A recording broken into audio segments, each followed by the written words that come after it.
할렐루야. 주일 3부 온라인 예배에 오신 여러분을 주님의 이름으로 환영합니다. 우리가 비록 현장에서 예배드리지 못하지만 그래도 그 자리에서 있는 자리에서 하나님 앞에 찬양하고 예배드리기 원합니다.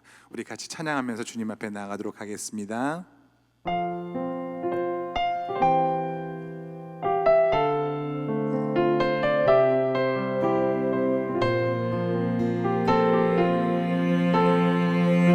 같이 고백합니다. 주 나의 모습 보내, 주 나의 모습 보내, 상한 나의 마음 보시네. 주 나의 눈물 아래 홀로 울던 마음 아시네. 한 번 더 고백합니다. 주 나의 모습 보내, 주 나의 모습 보내, 상한 나의 맘 보시네. 주 나의 눈물 안에 홀로 울던 맘 아시네. 세상 소망 다 사라져가도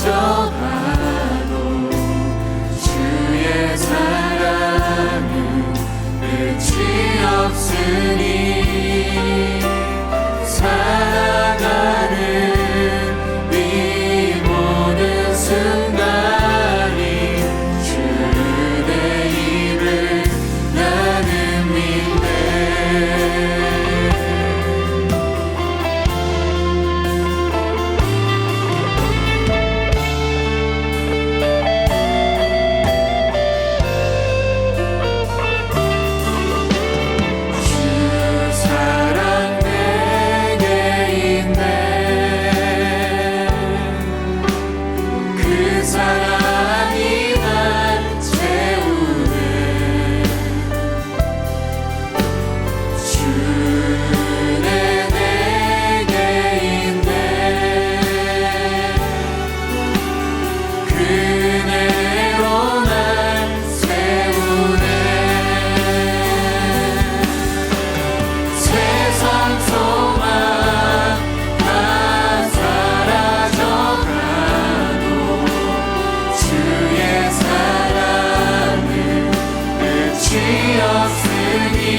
우리가 살아가는 모든 소망이 주님의 은혜인 줄 믿습니다. 오늘도 우리가 주님 앞에 나아갈 때 함께 하시는 그 주님의 은혜가 우리 모든 성도들 가운데 있게 하여 주시옵소서. 감사드리며 우리 주 예수 그리스도의 이름으로 기도드립니다. 아멘. 여러분 잘 오셨습니다. 우리 자리에 일어나셔서 주님께 감사 영광의 큰 박수를 드리고 찬양하기 원합니다. 할렐루야.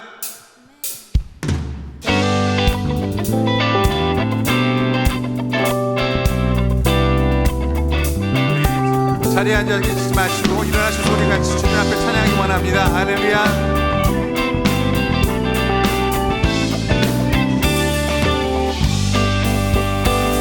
예수 내 맘에 들어와 계시는 변하여 새 사람 되고 내가 늘 바라던 참빛을 찾음도 주 예수 내 맘에 오신 주 예수 내 맘에 오신 주 예수 내 맘에 오신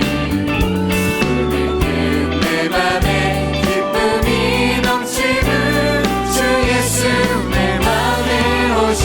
예수 내 안에 내 맘에 들어와 계시는 망령된 행실을 끊고 머리털보다도 더 많던 내 죄가 눈보다 더 희어졌네 주 예수 내 맘에 오신 주 예수 내 맘에 오신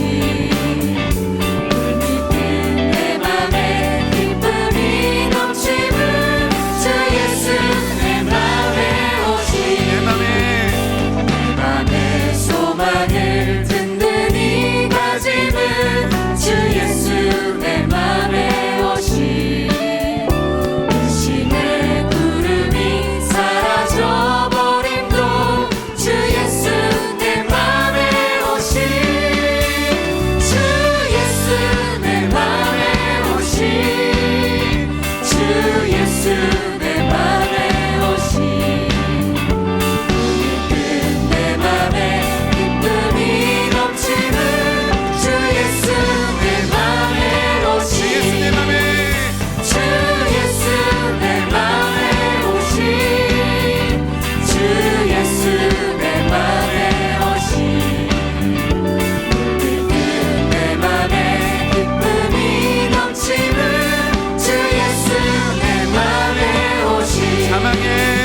사망의 음침한 골짜기 가다가 밝은 빛 호련히 비춰 저 멀리 하늘문 환하게 보임도 주 예수 내 맘에 오신 주 예수 내 맘에 오신 주 예수 내 맘에 오신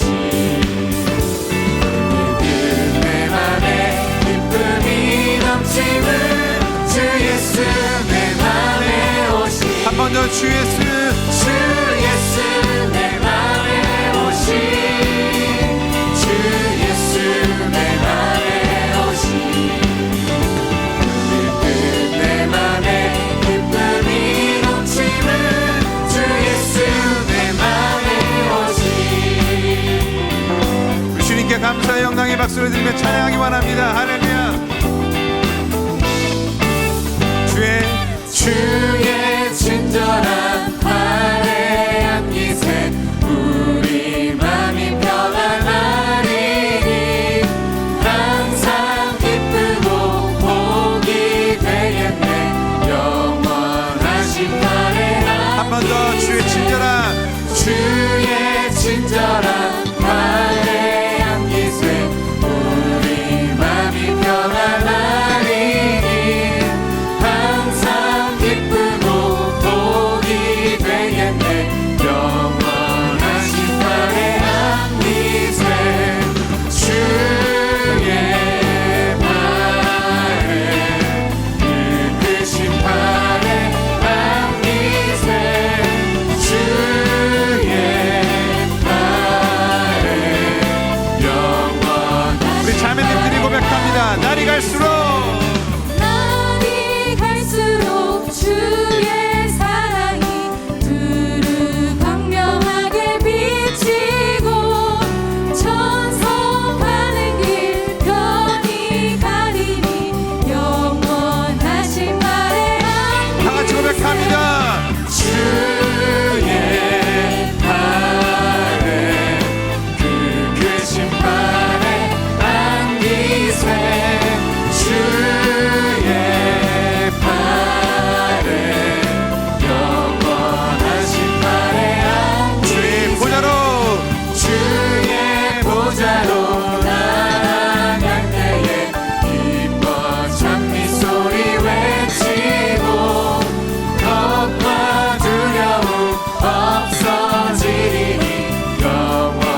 손을 들고 고백합니다. 주의 발에 그신 발에 안기세 주의 발에 영원하신 발에 안기세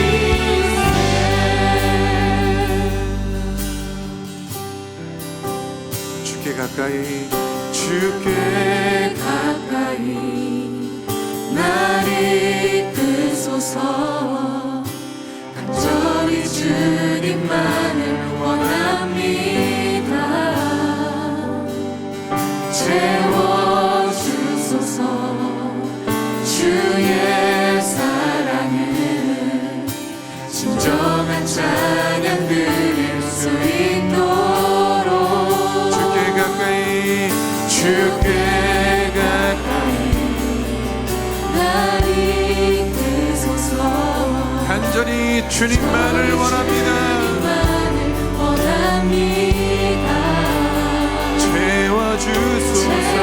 채워주소서 주의 사랑을 진정한 찬양 드릴 수 있도록 목마른 나의 영혼 주를 부르니 나의 맘 만져 주소서 주님만을 원합니다 더 원합니다 나의 맘 만져 주소서 우리 자매님들이 고백합니다.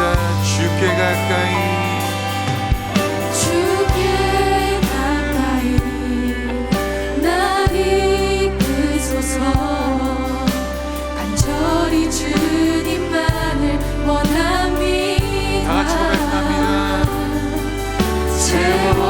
채워주소서 주의 사랑을 진정한 찬양 찬양 드릴 수 있도록 목마른 나의 영혼 주를 부르니 나의 맘 만져주소서 주소서 주님만을 원합니다 더 원합니다 나의 맘 만져 주소서 목마른 목마른 나의 영혼 주를 부르니 나의 맘 만져 주소서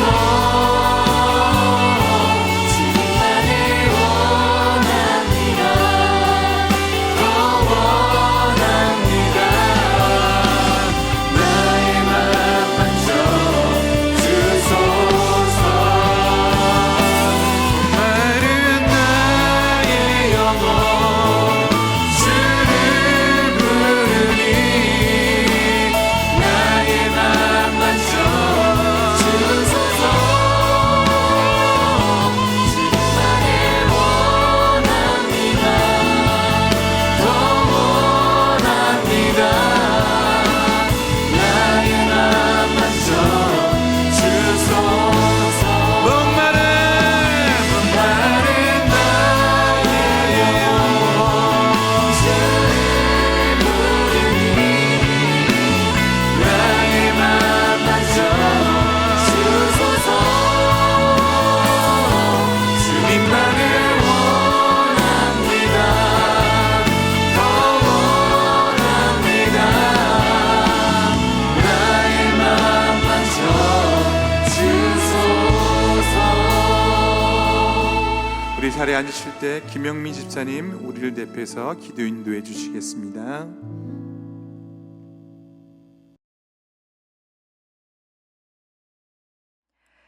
우리의 참 소망이시며 생명이 되신 하나님 아버지, 우리에게 예수 그리스도를 통한 구원의 은혜를 베풀어 주시고 하나님의 자녀라는 놀라운 권세를 주신 주님, 우리에게 참 소망 되신 예수 그리스도 안에서 새 생명으로 거듭나게 하시니 감사합니다. 이 놀라운 하나님의 사랑을 힘입어 오늘도 주 앞에 나와 찬양과 경배를 드리오니 우리의 영과 진리로 드리는 예배를 기뻐 받아 주옵소서. 이 예배 가운데 모든 관계가 회복되어지는 역사를 경험하게 하옵소서.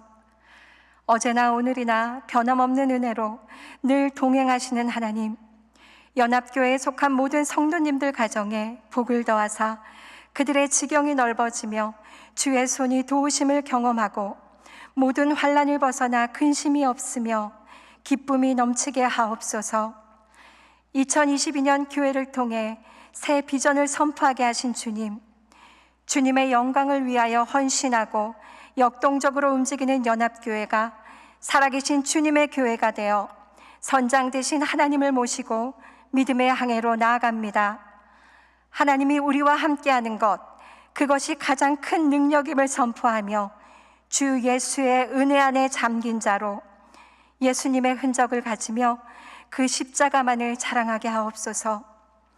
지난 2주간 신년 특별 새벽 기도를 통하여 주신 말씀처럼 기도가 살아있는 교회, 꿈이 살아있는 교회, 회개와 치리가 있는 교회, 건강한 교리를 가르치는 말씀의 권위가 살아있는 성도가 성장하는 교회, 주님이 주인 되신 교회, 전략이 있는 교회, 나눔과 위로의 공동체, 나그네를 선대하는 교회로 세워가실 주님을 기대합니다. 은혜 받은 자로 연합의 모든 성도님들의 삶의 우선순위를 오직 하나님께 두게 하옵소서. 성령의 임재 가운데 더욱 든든히 세워지는 가정과 일터와 공동체가 되어지도록 온 교우들이 한 마음으로 주를 섬기게 하시며 주님께서 원하시고 기뻐하는 사랑의 공동체로 하나님의 뜻을 이루어가며 주의 말씀 위에 굳건한 교회 되게 하옵소서. 우리 연합교회가 품고 기도하는 사역과 선교의 현장들이 있습니다. 그 사역의 현장 가운데 주님이 친히 함께하여 주시고 맡겨주신 모든 사역마다 풍성한 열매가 있게 하옵소서. 그리스도의 복음이 온 땅에 선포되어지는 그날까지 전 세계 각지에 파송된 선교사님들을 지켜주시고 특별히 케냐의 김요한 선교사님, 니카라가 이창희 선교사님 내외를 눈동자와 같이 지켜주셔서 그 땅에 주님의 복음이 널리 전파되어 하나님 나라가 성장되어지는 기쁨을 알게 하옵소서. 여호와 라파 하나님, 믿음의 기도는 병든 자를 구원하심을 믿습니다. 새로운 다짐으로 새해를 시작하였지만 환경과 상황으로 여전히 반복적인 죄로 인해 괴로워하는 이들을 도우시고 믿음으로 결단하였지만 매번 넘어지고 쓰러지는 이들을 일으켜 주옵소서. 특별히 오랫동안 지속되는 코로나 팬데믹으로 인하여 힘들어하는 이웃들이 예수 그리스도를 통하여 위로받고 새 힘을 얻게 하옵소서. 감사할 수 없는 상황에서 감사를, 은혜라고 볼 수 없는 상황에서 은혜를 경험하는 예수 그리스도의 복음에 붙잡힌 자가 되어지기를 간구합니다. 다음 세대의 주역들인 주일학교 예배 가운데 주님의 임재가 가득 차게 하옵소서. 보혈의 십자가 사랑으로 헌신하며 섬기는 교사들과 주일 예배를 위해 각자의 자리에서 수고하시는 모든 봉사자들에게 하나님의 은혜가 함께하여 주시옵소서. 2022년 교회 각 위원회마다 준비하고 계획하는 사역 위에 기름 부으셔서 맡은 사역을 통해 사람이 드러나지 않게 하시고 모든 일이 하나님의 섭리 안에서 하나님께서 일하심을 경험하며 하나님의 영광만 드러나게 하옵소서. 이 시간 말씀을 전하시는 손정은 목사님께 성령 충만함으로 채우시사 선포되어지는 말씀이 오늘 우리 마음에 주의 음성으로 들려지게 하옵소서. 오늘 드려지는 모든 예배 가운데 우리를 위해 준비해 두신 풍성하신 하나님의 은혜가 넘치기를 원하며 우리와 동행하시는 예수 그리스도 이름으로 기도드립니다. 아멘.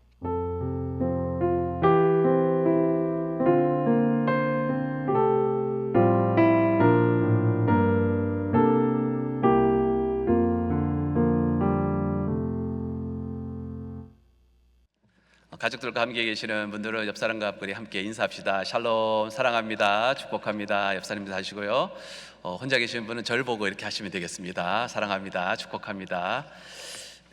우리 교회 소식 제가 전해드리도록 하겠습니다. 갑작스럽게 이렇게 기상 악화로 인해서 예배가 온라인으로 드려지게 되었습니다. 또한 계속해서 오미크론 바이러스로 인해서 많은 분들이 또 감염되고 있는 주변들이 있는데, 우리 좀 더 조심하고 또 그렇게 안전하게 예배드리기 위해서 마스크 꼭 착용해 주시고요.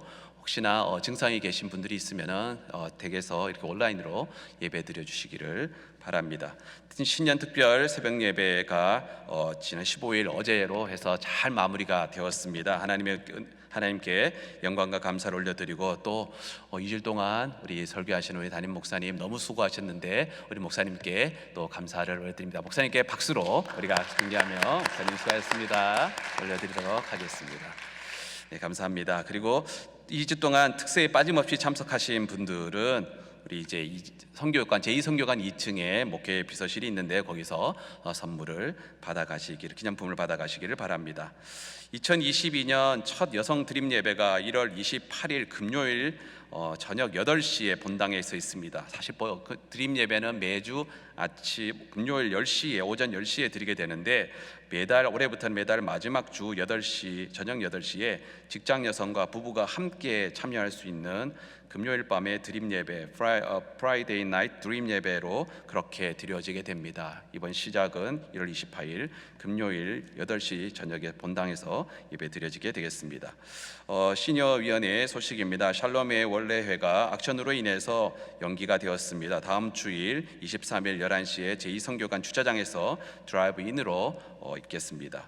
주일 오전 시니어 아파트 차량 픽업으로 섬겨주실 유급 운전자를 찾고 있습니다. 관심 있으신 분은 이양자 집사님께 문의해 주시기를 바랍니다. 양육위원회의 소식입니다. 2021년 성격 통독하신 분은 1월 30일까지 본당 새가족 데스크 앞 바구니에 제출해 주시기를 바랍니다. 시상은 2월 중에 진행되겠습니다. 2022년 보학회기는 교회 홈페이지의 배너를 통해서 누구나 참여할 수 있습니다. 프린터물은 기존처럼 교회 사무실 앞에서 픽업하실 수 있습니다. 생명의 삶 구독하신 분 교회 사무실에서 픽업하시기를 바랍니다. 매주 금요일 오전 10시 여성 드림 예배 음량 담당자로 섬겨주실 유급 봉사자를 찾고 있습니다. 최성한 집사님께 문의해 주시기를 바랍니다. 재정위원회에서 알려드립니다. 2021년 헌금 내역이 필요하신 분은 다음과 같이 신청하실 수 있습니다. 신청 시 헌금 번호, 한글 이름, 영문 이름, 전화번호, 기타 특이사항 있으면 적어주시기를 바라고요. 이메일로 신청하시면 파일로 직접 받으실 수가 있습니다. 교육관 2층 재정실 입구 신청서에서 직접 신청해 주시거나 이메일로 신청해 주시기를 바랍니다. 어와나 어린이 제자 훈련이 2022년 봄학기 인펄슨으로 진행됩니다. 1월 19일 수요일부터 인펄슨으로 진행되고 연합교회 홈페이지 게시판에 등록해 주시기를 바랍니다. 주일 한국학교는 날씨로 인해서 개강이 다음 주 한 주로 연기되게 되었습니다. 소천의 슬픈 소식입니다. 양영선 장로님 1월 9일 하나님의 부르심을 받았고 장례를 잘 마쳤습니다. 유가족의 하나님의 위로가 있기를 소망합니다. 오늘 헌하는 김미리 집사님 모친 추모로, 나문우 권사님 모친 추모로, 이수경 집사님 남편 추모로 헌화해 주셨습니다. 감사합니다. 이제 담임 목사님 나오셔서 우리 부임 소개하겠습니다.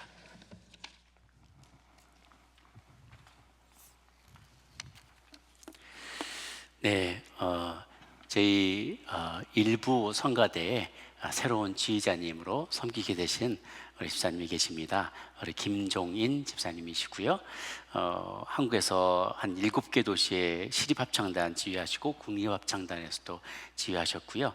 또 인천 시립합창단 그리고 수원중앙침례교회에서 또 지휘자로 또 오래 섬기셨습니다. 7, 8개 대학에서도 강단에 쓰셨고요. 참 실력도 있지만 무엇보다도 영성이 있어서 음악 노래하는 것만이 아니라 하나님 앞에 예배하는 그런 마음을 가지신 분이십니다. 잠깐 나오셔서 인사하실 때 또 여러분 따뜻하게 환영해 주시길 바랍니다.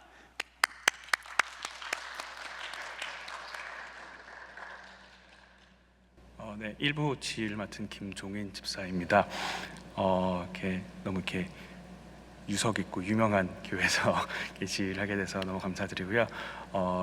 은혜로운 찬양과 이런 예배 될 수 있게 많은 기도와 그리고 관심 부탁드리겠습니다. 감사합니다. 네, 많이 기도해 주시고 또 힘 모아 주시고 격려해 주시기를 부탁드리겠습니다. 네, 하나님께서 오늘 우리에게 주시는 말씀 함께 우리 교독하도록 하겠습니다. 사도행전 10장 1절에서 23절의 말씀입니다. 사도행전 10장 1절에서 23절의 말씀을 제가 한 절 여러분 한 절 우리 그렇게 교독하도록 하겠습니다. 대기 계신 분들도 화면을 보시고 함께 말씀을 교독하도록 하겠습니다. 가이사랴에 고넬료라 하는 사람이 있으니 이달리아 부데라 하는 군대의 백부장이라.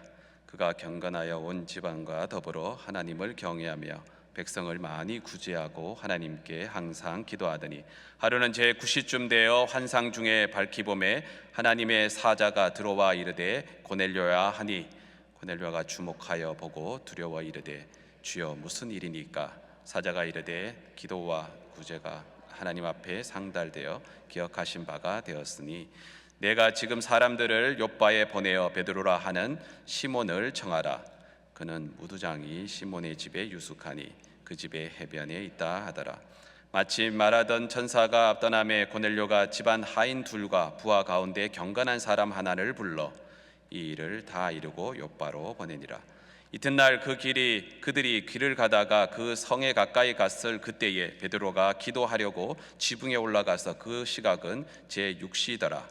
그가 시장하여 먹고자 하매 사람들이 준비할 때 황홀한 중에 하늘이 열리며 한 그릇이 내려오는 것을 보니 큰 보자기 같고 네 길을 메어 땅에 들이웠더라.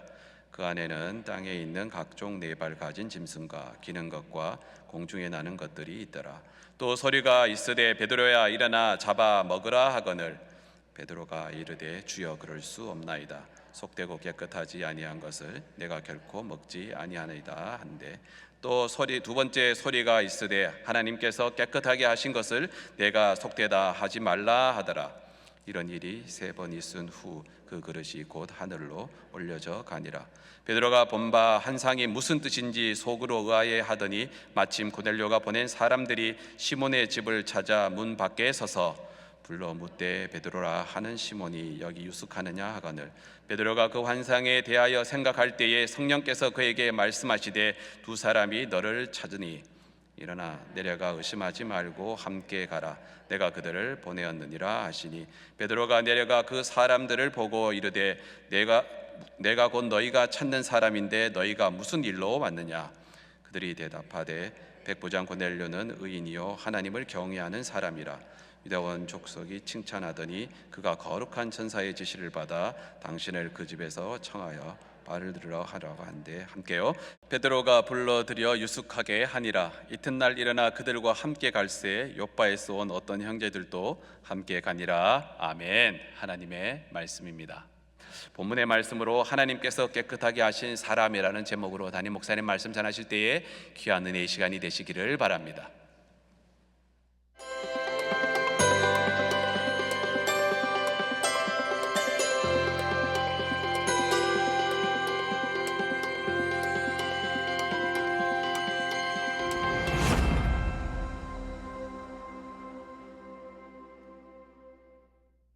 할렐루야. 온라인으로 예배에 참석하시는 모든 성도 여러분께 하나님의 크신 은혜와 축복이 가득 차고 넘치기를 바랍니다.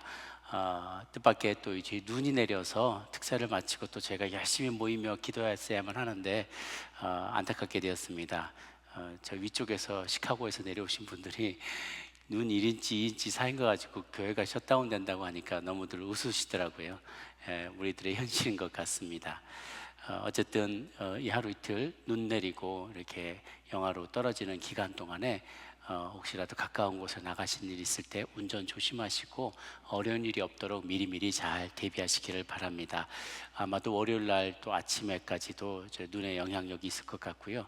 주중에도 아마 금요일쯤에 또 눈이 내린다고 해서 저희들이 일정이 어떻게 될지는 모르겠습니다. 그렇지만 저희들이 일기예보를 주시하면서 그때그때 전날 저녁에 전날 오후에 바로바로 공지를 해드리도록 하겠습니다.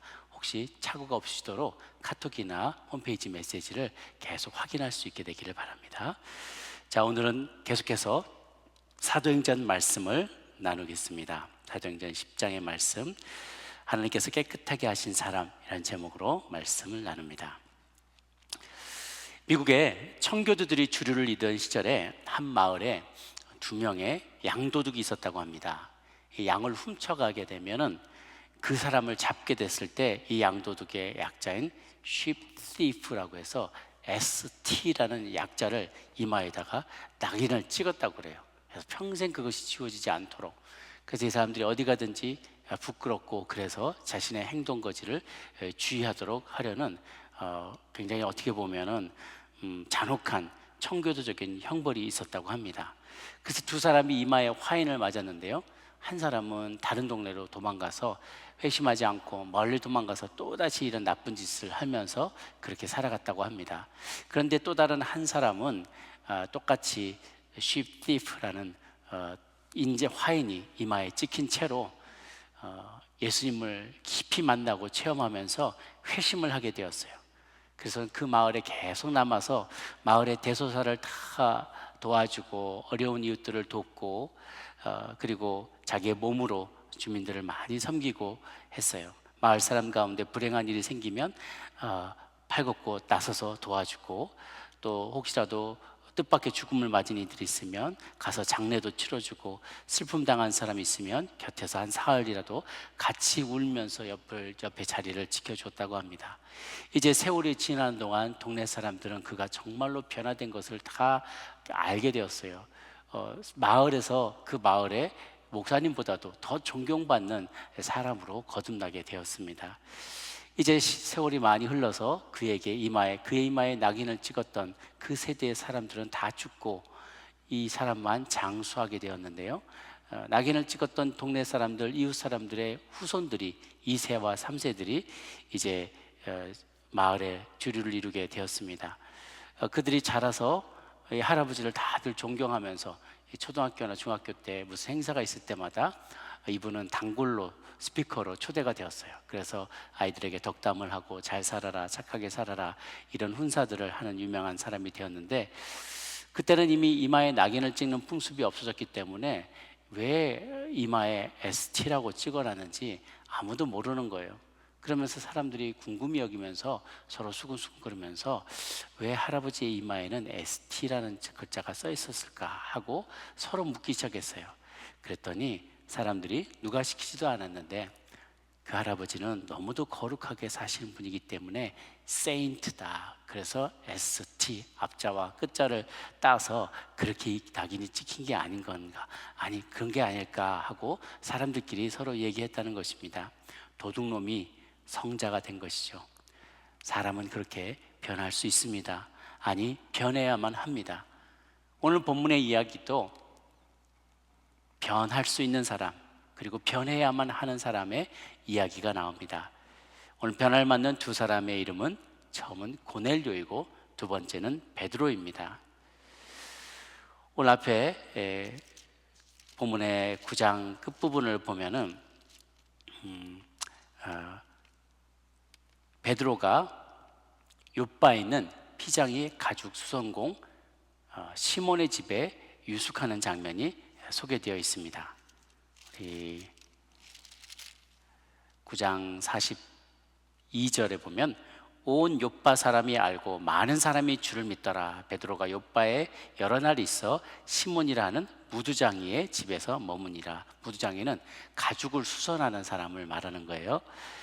그 전에 도르가 이야기도 지난주에 나눴고, 다비다와 도르가, 다비다가 그 앞에 애니아가 누워있는 것을, 중풍병으로 누워있는 것을 고쳐줬었고, 또 다비다 혹은 도르가가 죽었던 것을 살려내는 그런 놀라운 기적을 베드로가 행했다는 것을 우리가 공부했고요. 그러다가 그가 이제 욥바로 와서 여러 날 시몬이라는 사람 무두장이 집에서 머물고 있을 때였어요. 그때 이제 오늘 사건이 일어나게 되는 것이죠. 그런데 베드로가 욥바의 그 무두장이 가죽 수선공에 집에 유숙하는 것 자체가 그로서는 굉장히 큰 변화의 조짐이기도 합니다. 당시 전통적인 유대인들은 무두장이 가죽 수선공들을 굉장히 무시했어요. 왜냐하면 가죽을 짐승을 죽여서 가죽을 벗겨가지고 그 가죽을 수선해서 이제 세공품을 가죽 제품을 만드는 사람이다 보니까 손에 항상 사체를 만지고 손에 항상 피가 묻어 있고 그것을 어떻게 유대인들은 금하고 멀리하고 좀 경원시하는 그런 문화가 있었거든요.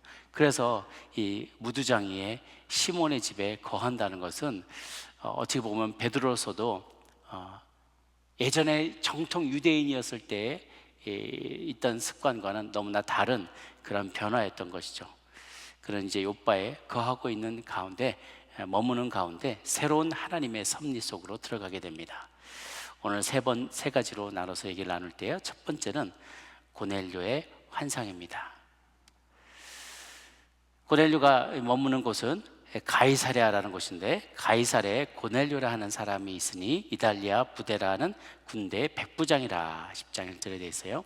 이 가이사랴는 가이사랴 빌립보와는 다른 곳입니다. 가이사랴 빌립보는 마태복음 16장에 너희는 나를 누구나 하냐 할 때 주는 그리스도시요 살아계신 하나님의 아들이다 라고 베드로가 답변했었던 그 유명한 가이사랴 빌립보가 아니라 그것은 저 북쪽에 갈릴리 북쪽에 있는 지역이고요.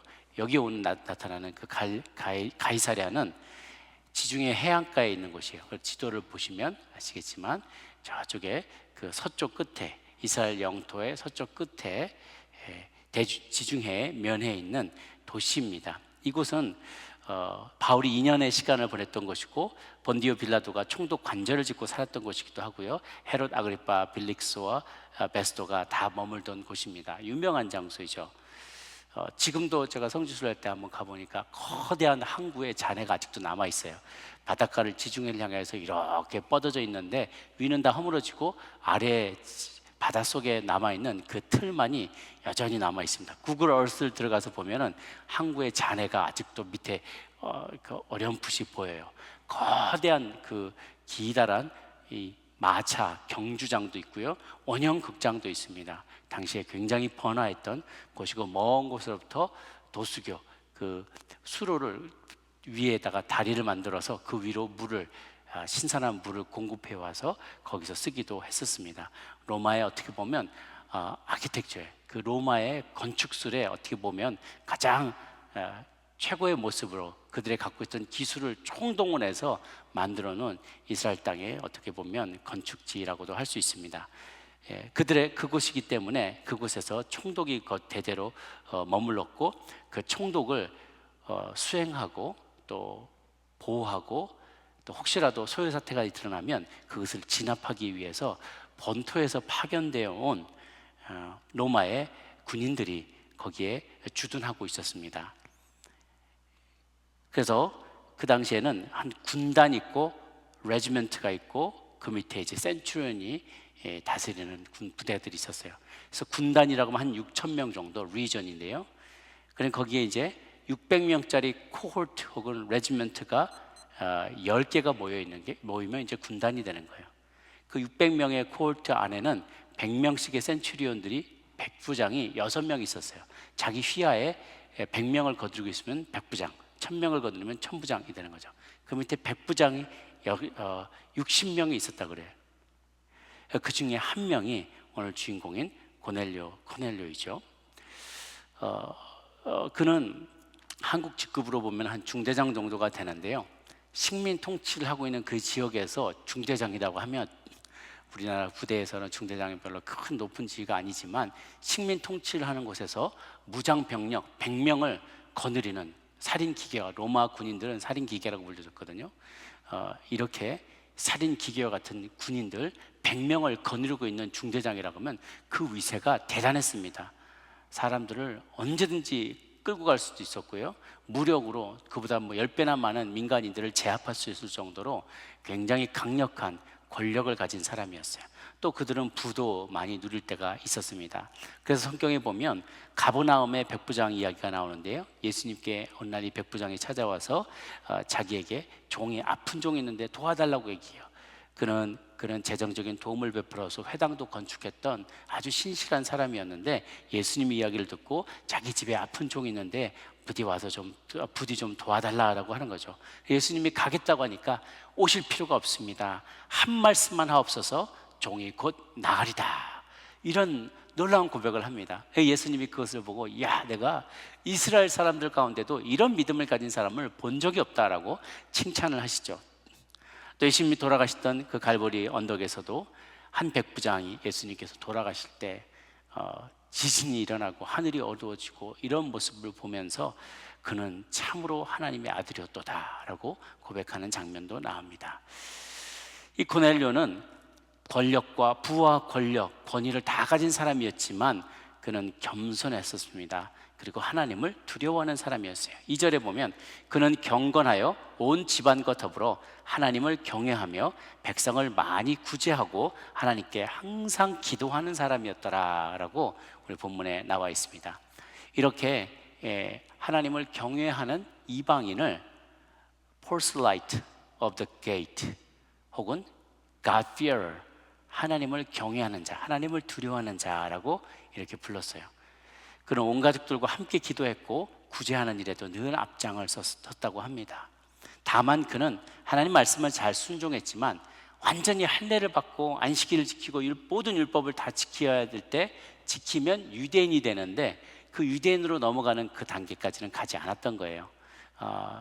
그의 배경이 어땠는지, 아직도 군인으로서 그가 해야 될 역할들이 있었기 때문인지는 잘 모르지만 유대인으로 그가 완전히 개종하지는 않고 여전히 God-fearer, 하나님을 두려워하는 자로서 살아왔던 것이죠. 그는 하나님을 기도하고 구제에 힘쓰는 사람이었다고 했어요. 그 두 가지가 대표하는 게 뭔가? 기도하기 힘쓰는 것, 하나님을 사랑하는 거예요. 구제하기에 힘쓰는 것, 이웃을 사랑하는 거예요. 어떻게 보면 십계명을 정말 이방인이지만 하나님을 경외하는지만 십계명을 더 잘 지키는 그런 사람이었어요. 그런데 그가 아직 예수님을 통해서 얻는 진정한 구원에 대해서는 알지 못했다는 거예요. 율법을 지키는 것은 알았지만 예수님을 믿음으로 참으로 구원을 얻는 그 비결은 알지 못하였어요. 그래서 그것을 긍휼히 여기는 하나님께서 이렇게 천사를 보내어서 말씀해 주십니다. 하루는 제9시쯤 되어서, 9시라는 것은 6시부터 시작해서 밤 12시까지를 이렇게 쭉 나누게 되면 1, 2, 3, 4, 5, 6, 7, 8로 나누게 돼요. 그러면 3시는 아침 9시, 6시는 12시, 낮 12시, 9시는 오후 3시가 되겠죠. 제9시쯤 되니까 오후 3시쯤 되어서 환상 중에 밝히 봄에 하나님의 사자가 들어와 이르되 고넬료아 했다는 것이죠. 그리고 고넬료가 무슨 일입니까? 하니까 천사가 내 기도와 구제가 하나님 앞에 상달되어 기억하신 바가 되었다라고 얘기하세요. 그의 기도, 그의 구제를 하나님이 보셨다는 겁니다. 여러분이 보는 사람 없이 골방에서 기도하여도 남들이 모르는 사이에 여러분의 손을, 움켜진 손을 펼쳐서 어려운 이들을 도왔을 때 그 기도와 그 섬김의 손길을 주님은 다 기억하신다는 사실입니다. 그리고서는 천사가 그렇게 얘기합니다. 요빠에 사람을 보내어서 베드로라 하는 시몬을 청하라. 그가 무두장이 시몬의 집에 유숙하고 있는데 그 집이 해변가에 있다. 마을 주민들이 사는 곳에는 못 있고 무두장이 이렇게 멀리 떨어진 곳에서 살았어요. 사람들이 가까이 있는 걸 싫어했기 때문에. 또 바다에서 일종의 공업용수를 공급받아서 이 피를 씻고 제품을 만들고 할 때 도움이 되도록 바닷가에 가까이서 해변가에 살고 있었던 모양이에요. 그를 초대하라는 거예요. 한 35마일쯤 떨어진 곳에 있는 요바에서 베드로를 청하라는 거죠. 그리고서는 그가에게 하나님이 갖고 계신 새로운 기획이 펼쳐지게 될 것을 암시합니다. 이제 이 일들을 통해서 오늘 본문에 다 다루진 않지만 고넬료의 인생에 큰 변화가 일어나게 됩니다. 물론 그 전에도 오순절 당시에 많은 이방인들이 예루살렘을 방문했을 때 성령이 임함으로 12 제자들이 각종 방언, 난곳 방언으로 말하는 것을 들었던 많은 이방인들과 유대인 출신의 디아스포라들이 있었어요. 그들이 그 광경을 보고 예언하는 광경을 듣고 그중 많은 이들이 예수님을 믿게 되었다고 했습니다. 또 빌립 집사를 통해서도 또 여러 평신도 리더들을 통해서 사마리아 사람들도 복음을 받아들였고 에디오피아 내시도 믿고 세례를 받았고 또 각각의 제자들 통해서 이방인들이 이때 저때 예수님을 믿게 되었긴 했어요. 그런데 이제 공식적으로 하나님께서 정식으로 당신의 사도를 통해 이방인도 복음을 믿고 구원을 받게 되는 길을 활짝 열어놓으셨다는 거예요. 이 고넬료의 사건을 계기로 드디어 이방인 선교에 본물이 터지게 된 것이죠. 어찌 보면 우리에게 굉장히 중요한 계기, 우리 모두에게 중대한 계기가 됐던 사건이 이 바로 고넬료의 환상을 본 사건이고요. 또 이어서 베드로가 환상을 보게 된 사건입니다. 이방인의 구원의 역사 가운데 고넬료가 회심하게 되는 것은 매우 기념비적인 사건이 아니라고 할 수 없습니다. 우리 두 번째는 베드로가 환상을 보게 된 것입니다.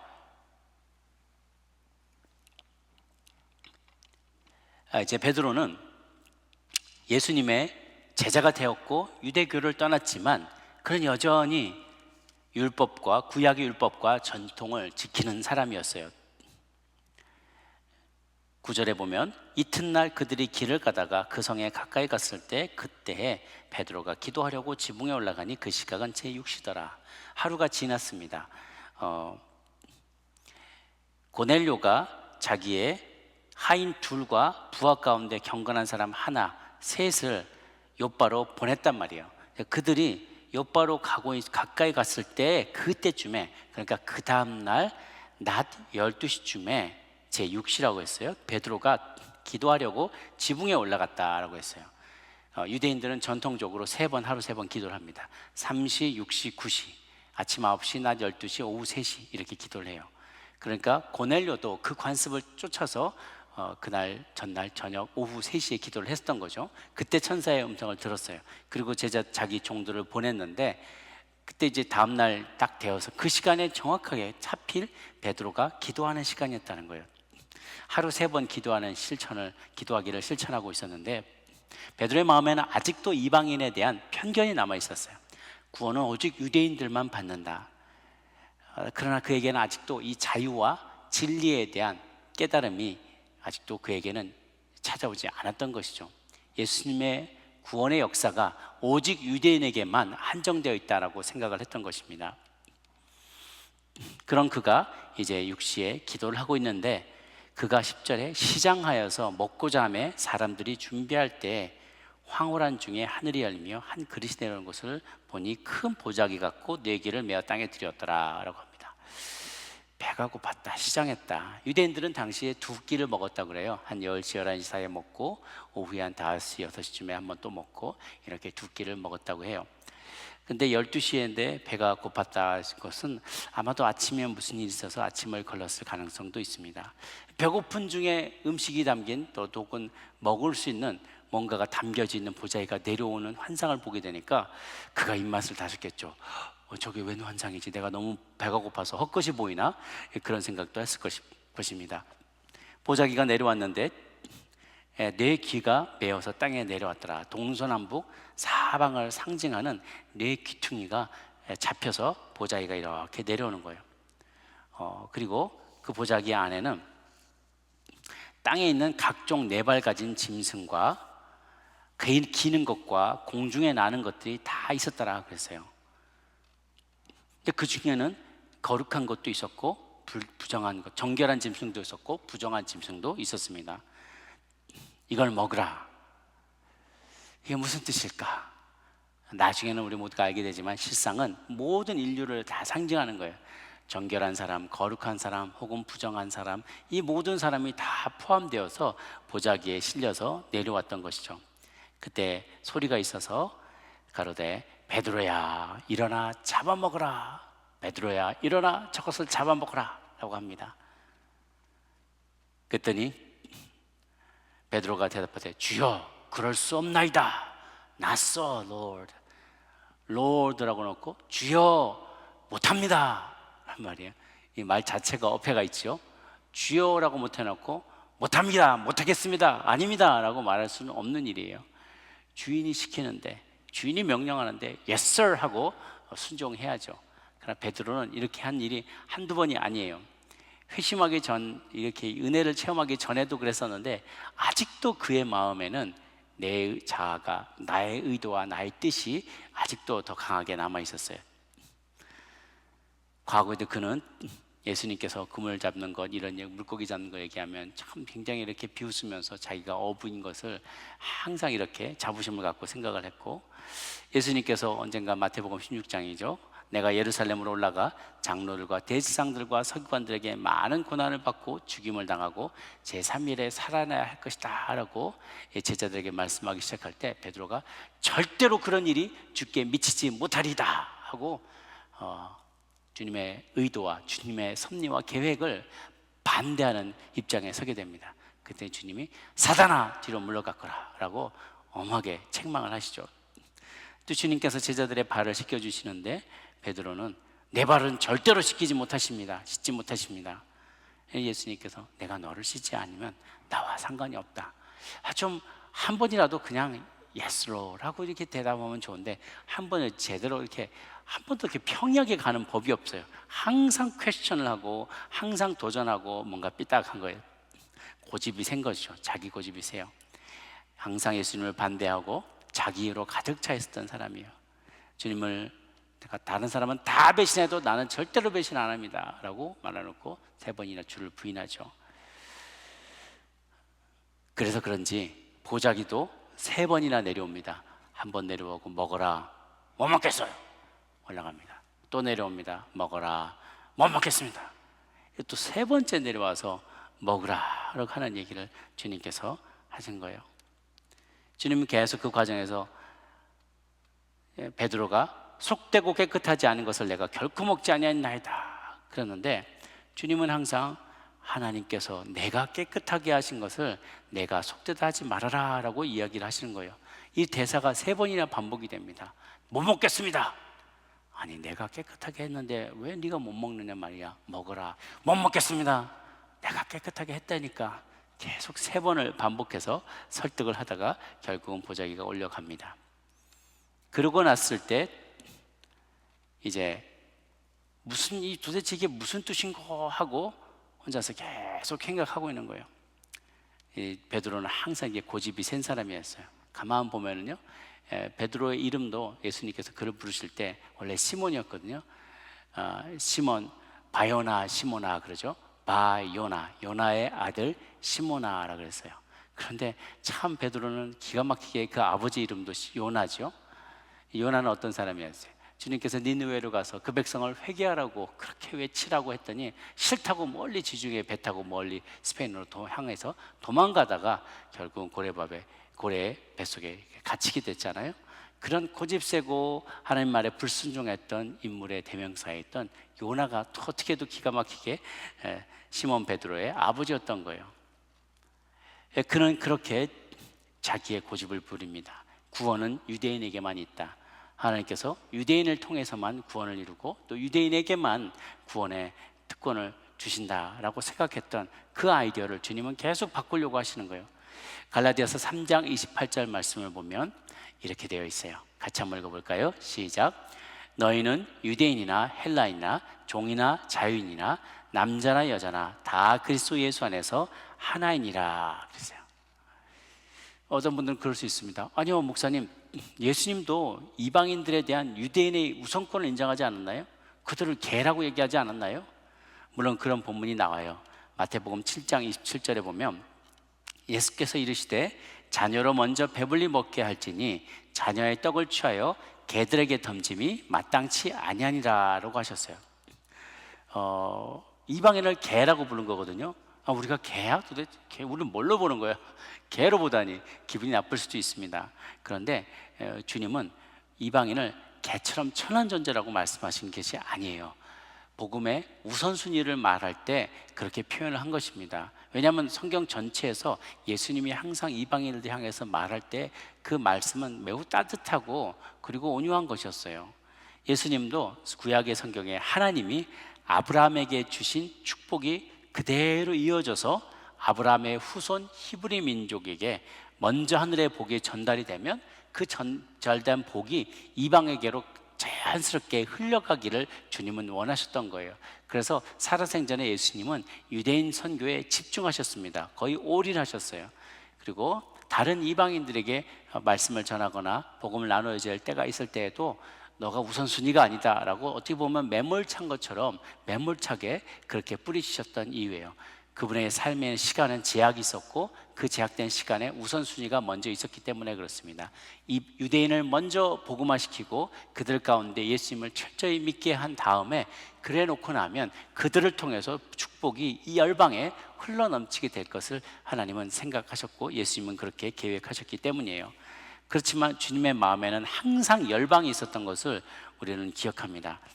마태복음 28장 20절에 보면 너는 가서 모든 족속으로 제자를 삼아 아버지와 아들과 성령의 이름으로 세례를 주고 내가 너에게 분한 모든 것을 가르쳐 지키게 할 때 너희는 모든 족속으로 제자를 삼으라고 이미 말씀하셨어요. 그러면 걔들은 하지 마라는 게 아니라는 거죠. 예수님의 본심은 분명한 우선순위가 있지만 이제 나는 그것을 우선순위로 삼지 않았지만 너희들은 이제는 나가서 모든 족속으로, 세상의 모든 족속에, 그때마다 알려진 세상이 별로 크지 않을 때였는데 땅 끝까지 나가서 내 증인이 되라라고 명령하셨던 것을 우리는 보게 됩니다. 예수님께서 십자가에 죽으시고 부활하심으로 그 율법의 요구는 완전히 완성이 되게 되었죠.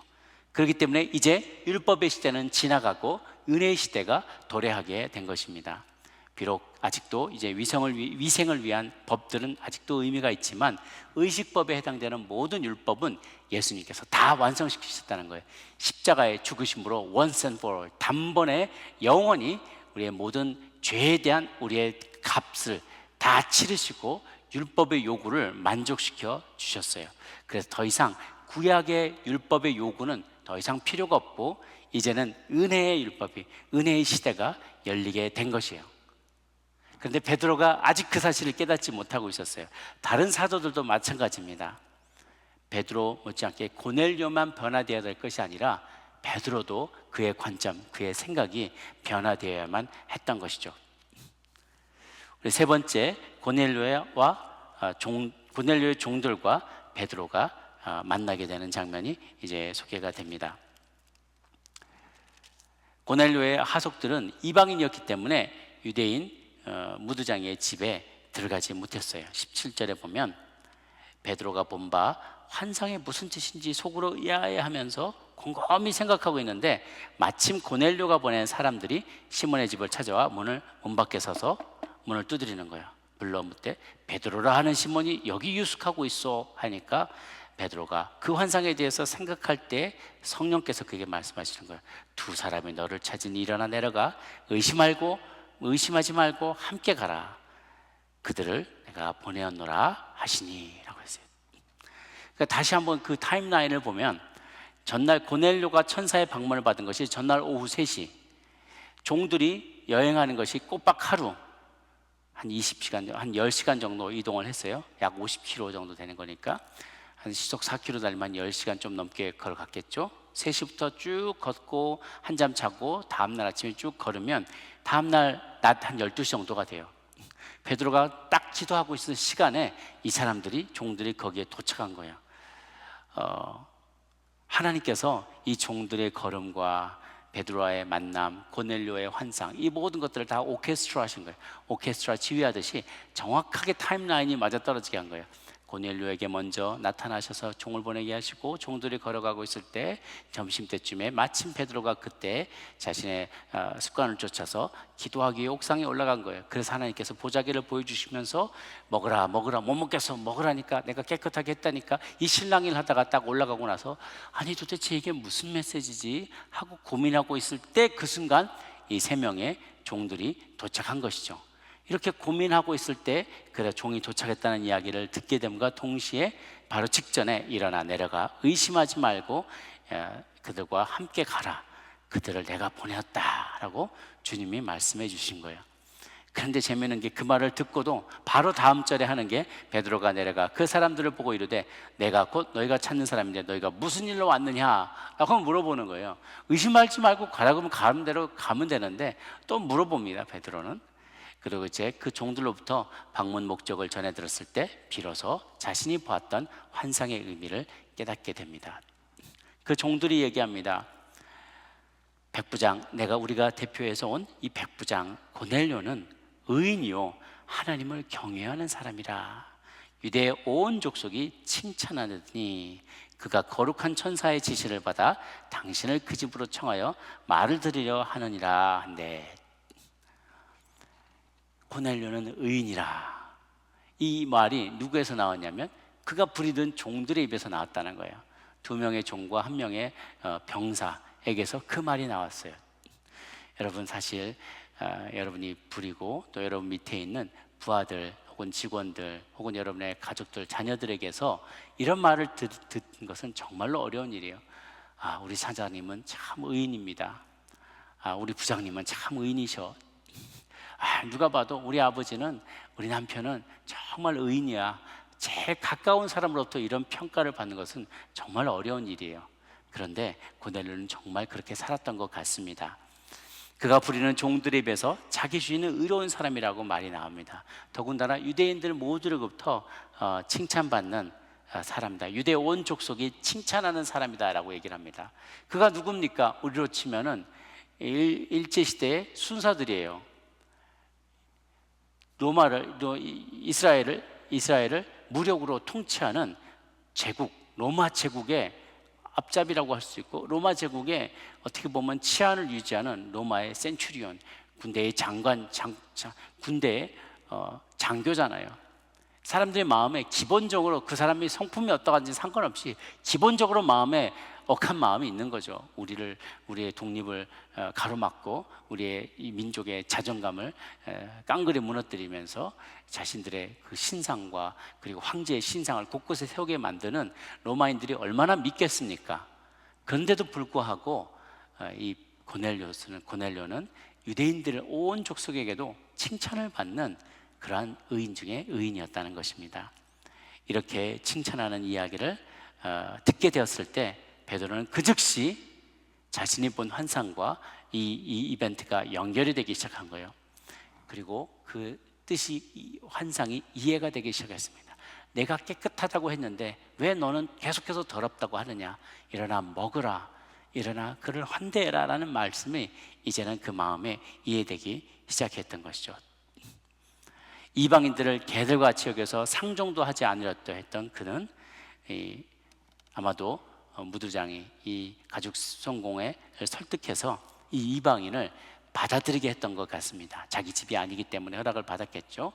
이방인들은 유대인들과 같이 들어오지 못했어요. 같이 식사하지 못했고 같이 교제하지도 못했고요.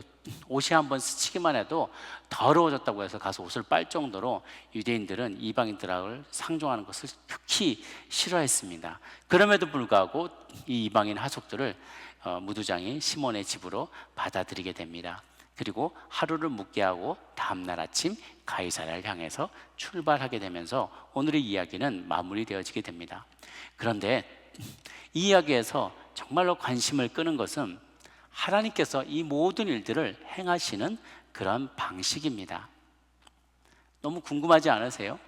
고넬료에게 환상을 보이셨을 때 주님께서 그냥 이렇게 이야기하시면 되잖아요. 내가 누군 줄 아냐? 내가 바로 예수다.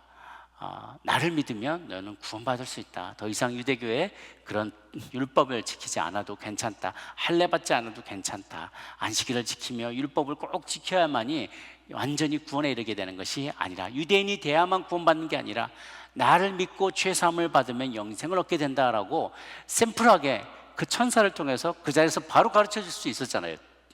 그런데 굳이 저기 한 35마일 떨어지는 곳에 종들을 보내라, 베드로를 청해서 들어라, 그의 말씀을 듣게 하고 베드로 또 먼 거리를 오게 하고, 왜 이런 일들을 하나님은 일으키시냐는 것이죠.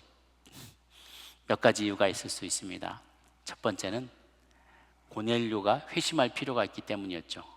고넬료가 하나님의 복음의 내용을 정확히 전해 듣고 회심할 필요가 있고, 하나님께서 이렇게 명령하지만 자기가 순종하지 않으면 순종을 어떻게 보면 테스트함을 받는 거예요. 내가 이렇게 명령하네, 너는 과연 내 말에 순종하는 자인가? 고넬료도 하나님의 말씀에 대해서 순종의 여부를 테스트 받아야만 했습니다. 또 하나는 베드로도 돌이켜야만 했습니다. 베드로가 주님의 귀한 수제자이고 사도이지만 그도 역시 그 자신이 지금까지 생각해왔던 관점, 다른 사람과 특히 이방인을 바라보는 자신의 관점이 변화되어져야 될 그러한 필요가 있었기 때문에 주님께서는 고넬료도 사용하시고 베드로에도 사용하셔서 오케스트라 하시는 거예요. 오케스트레이션을 하시는 거예요. 다 연결시켜서 찾아와서 서로 함께 만나게 하고, 주님 혼자서 너는 이거는 이거야 하고 베드로한테 그냥 말로 다 가르치고, 고넬료에게는 다 말로 다 가르치고, 주님께서 모든 것을 다 할 수 있었지만 주님은 이 사람에게 초청하라고 하고, 초청했을 때는 순순히 따라가라고 하고, 그들이 그 말씀을 듣는지 그 말씀에 순종하는지를 보게 하시고, 또 순종의 과정을 통해서 그들이 더 심오한 하나님의 뜻을 깨닫고 나가기를 주님은 원하셨습니다. 사실 그 가이사랴에는 이미 베드로뿐만이 아니라 빌립 지사도 거기 살고 있었어요. 우리 빌립 지사가 에티오피아에 내시를 전도한 이후에 뿅 사라졌다 그랬죠. 나중에 사도행전 후반부에 가면 그가 가이사랴에 자기 집에서 사도 바울을 맞이하는 장면이 나옵니다. 그는 가이사랴에 자기 집이 있었어요. 그러면 그냥 빌립 집사 데려다가 이렇게 가르칠 수 있었잖아요. 그런데 빌립 집사는 이미 이방인에 대한 이런 전도의 경험이 있고 마음이 열렸지만 베드로에게는 그게 없었던 거예요. 그래서 하나님께서 베드로를 불러서 함께 동역하려고 주님은 그를 사용하셨던 것이죠. 때로는 한 사람이 나는 심었고 아볼로는 물을 주고 자라게 하시는 분은 하나님이시잖아요. 그 말씀 우리가 읽지 않습니까? 심는 자도 있고 물 주는 자도 있지만 궁극적으로 자라게 하시는 분은 하나님이신 거예요. 하나님이 혼자서 만물을 다 알아서 다 다스릴 수 있고 통제하실 수 있지만, 또 다 손가락 한 반으로 다 구원할 수 있지만, 하나님은 우리들에게 하나님의 음성을 듣고 그것에 순종하고 또 섬기며 하나님과 동역할 수 있는 기회를 우리가 누리기를 주님은 원하셨던 것입니다. 여러분의 주변을 한번 둘러보시기 바랍니다. 여러분 주변에서 가장 진리와 상관없이 살아가는 듯이 보이는 사람이 있습니까? 너무 더러워서 저렇게 더러운 사람과는 나는 상종할 수 없을 것 같다라고 여겨지는 분들이 있을지 모르겠습니다. 나는 도덕적으로 영적으로 우월한데 나와 같이 있을 만한 자격도 없다고 생각되는 사람들이 있을 것입니다. 그런데 하나님께서 저와 여러분에게 이렇게 말씀하십니다. 내가 깨끗하다고 한 것을 너희가 더럽다고 말하지 말라라는 것입니다. 우리는 흔히 외면을 바라봅니다. 바깥 모양을 바라봅니다. 그런데 하나님은 중심을 바라보십니다. 하나님은 그가 어떠한 출생인지, 어디서 나온 사람인지, 남자인지 여자인지, 나이가 많은 노인인지 젊은이인지 상관하지 않습니다. 유대인인지 이방인인지 미국인인지 한국인인지 또 중국인인지 일본인인지 하나님은 신경 쓰지 않습니다. 그들은 하나님의 백성이냐 아니냐가 더 중요합니다. 마음의 고백이 더 중요하다는 것이죠. 주님은 베드로의 잘못된 생각과 관점을 바꿔주기를 원하였습니다.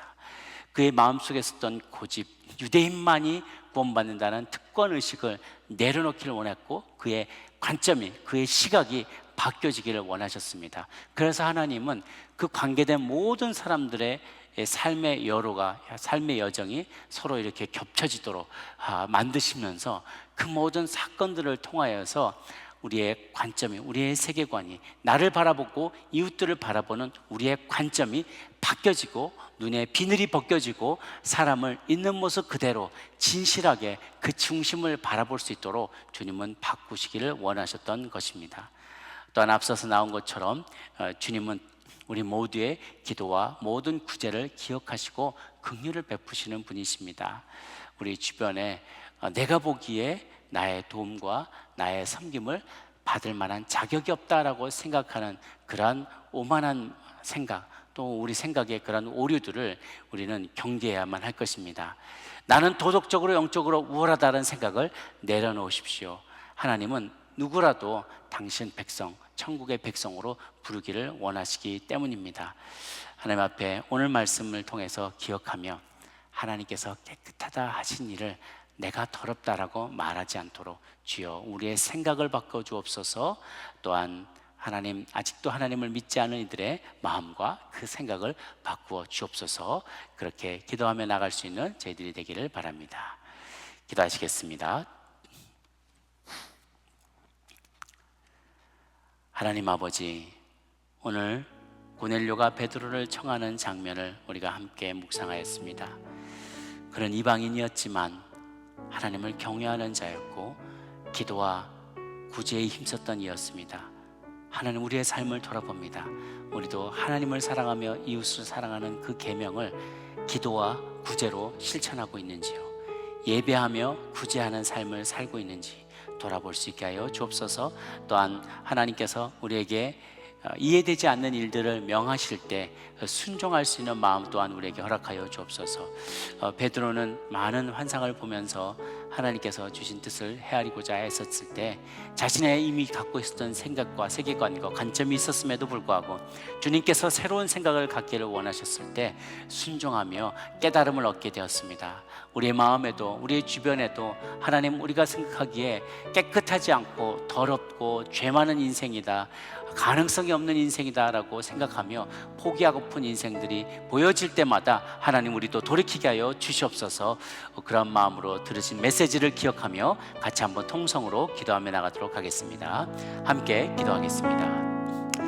좋으신 하나님 아버지, 하나님께서 우리의 삶에 들려주시는 여러 가지 음성을 들을 때마다 하나님, 우리의 삶의 배경을 바꿀 수 있는 저희들이 되게 하여 주옵소서. 주의 말씀에 듣고 순종함으로 주님께서 원하시는 곳으로 나아갈 수 있는 저희들이 되게 하여 주옵소서.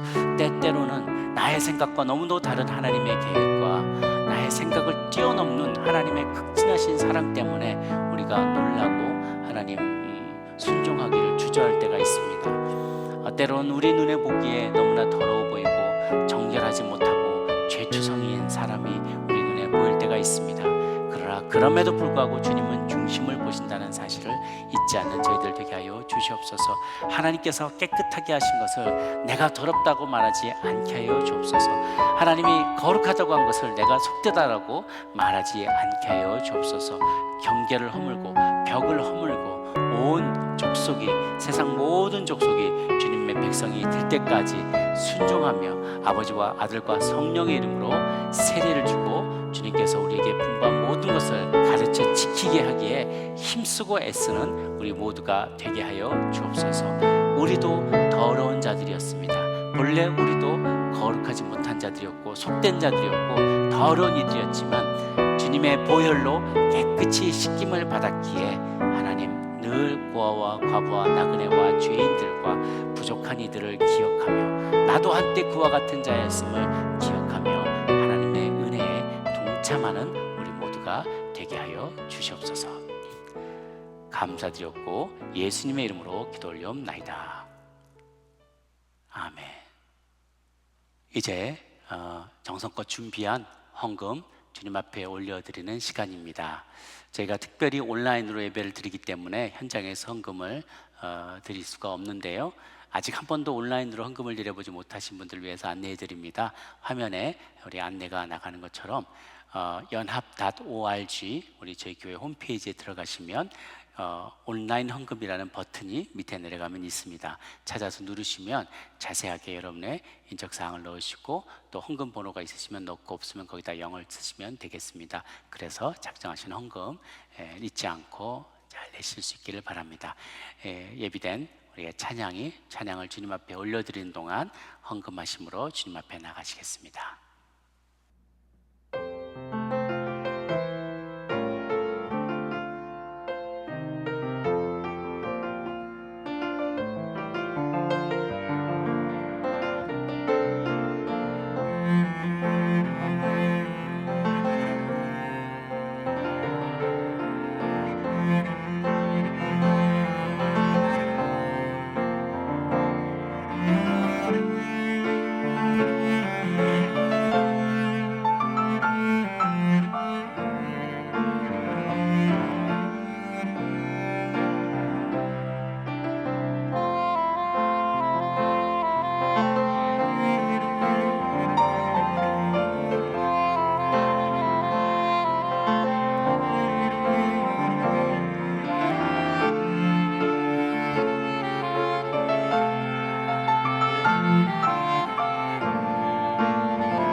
좋으신 하나님 아버지, 주님과 상관없던 이방인이었던 우리들을 구원의 발견으로, 구원받는 성도의 발견으로 불러주시고 올려주시니 감사합니다.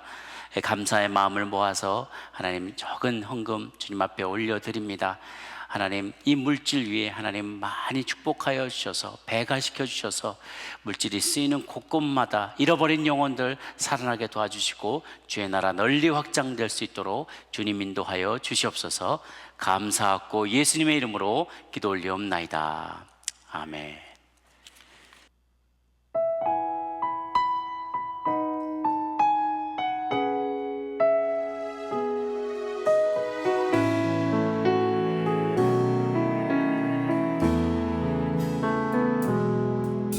주선한 능력으로 안으시네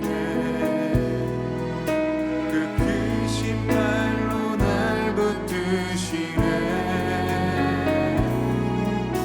절망 속에도 흔들리지 않고 사랑하는 주 얼굴 구하리 선한 능력으로 선한 능력으로 일어서리 주만의 지혜인 믿음으로 우리 고뇌 안에 주 오실 그날 영광의 새날을 맞이하리 선한 능력으로 일어설 것입니다. 선한 능력으로 일어서리 주만의 지혜인 믿음으로 우리 고뇌 안에 주 오실 그날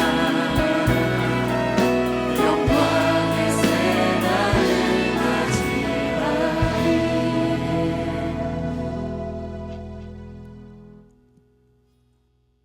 이제는 우리 주 예수 그리스도의 은혜와 하나님 아버지의 크신 사랑하심과 성령의 교통하심이 이방인 된 자들을 불러 일으키시고 구원받는 자의 반열에 올라가게 하신 그 하나님의 크신 은혜에 감사하며 많은 이들에게 기쁜 소식 전하며 살겠노라 다짐하는 고개 숙인 모든 아틀란타 연합장로교회 가족들 머리머리 위에 이제로부터 영원토록 함께 합시기를 간절히 축원하옵나이다.